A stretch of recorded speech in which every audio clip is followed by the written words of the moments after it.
Hi, I'm Ricky Knight and we're down here at Sandhurst. It's March and we've just come out of winter, and we've come down today to run you through some tips that you can put into your own angling that's going to hopefully catch you more fish without drastically changing the way you do things. The first tip we're going to run through is really linked to accuracy, and more specifically around where your actually bait is landing in relation to where your hook bait is. Now, we've all spawned and we've all cast a marker float, but we're varying depths on various fisheries.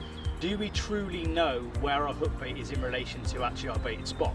And through experience, I've seen lots of anglers that have baited really accurately, but especially when watching from a side profile, the rig's in a completely different place to where the bait is.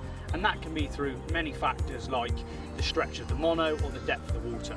So how do you ensure that your bait is actually right where your hook bait is? Well, there's a really simple way of doing this. And what you're going to do is chuck your marker float out to the spot that you want to be on.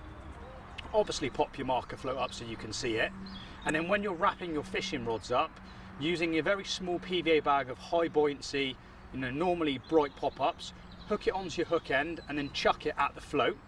And then what you'll find is, by not moving the lead, and that's really important, don't move that lead because you don't want it to move where the pop-ups are going to come up.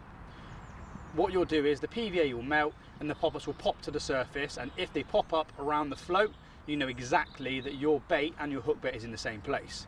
Now, what you'll probably find is through the stretch and the depth, as I mentioned, that actually it's quite a way off. And then all you need to do is adjust the wraps on your wrapping sticks or your clip to make sure that those pop-ups come exactly bang up on the marker float and your hook bait is over your bait spot.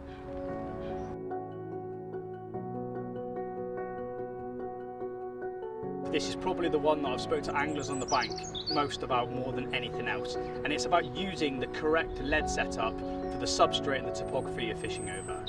Now, most people tend to favour a lead clip, which are great in some situations, but actually when you've got slightly soft or weedy substrate on the bottom, your lead and your hook link can often go straight into it, thus rendering your rig completely useless. Now, I'm not saying that you won't catch carp, because I'm sure you have, but if you're playing a numbers game, there are better alternatives.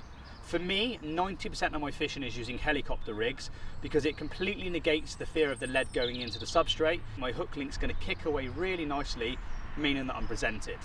So for me, as I said, 90% of the time I'm using helicopters. If I'm going to use a lead clip, it'll be on a spot that I know is perfectly clear, where the gravel is not too big to upset that hook link.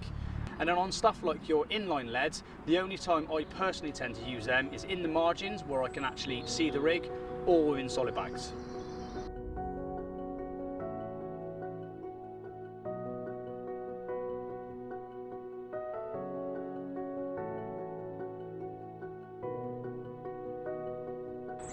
For this tip, it's going to sound like a broken record, but it's probably the most important, and it is watercraft and being present and watching the water.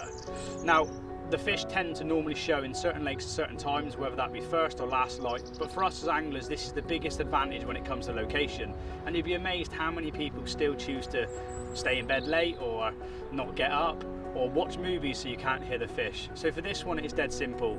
If you're going to be on the bank and you're really serious about catching the fish, get out onto the edge of your swim, watch the water, start realising where the fish are, and it will definitely help put more fish on the bank because you're at least going to be fishing where you know the fish are.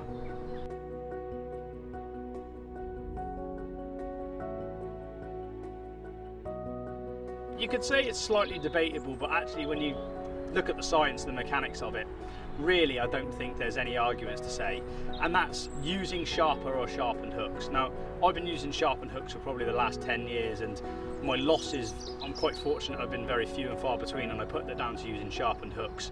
Now, you can go too far. We're actually using an ultra sharp hook can be kind of detrimental to your fishing if you're fishing over gravel. So be careful when it comes to over sharpening, but you want to get that point as sharp as it can possibly be without sort of rendering the hook useless. And if you break it down, the sharper the hook, the deeper the penetration of the metal is going to be into the fish's mouth, which means that the hook hold is more secure. So if you can take anything away from this, get yourself a sharpening tool of some description, make sure your hook points are always polished and nice and sharp, and it will definitely put more fish on the bank for you.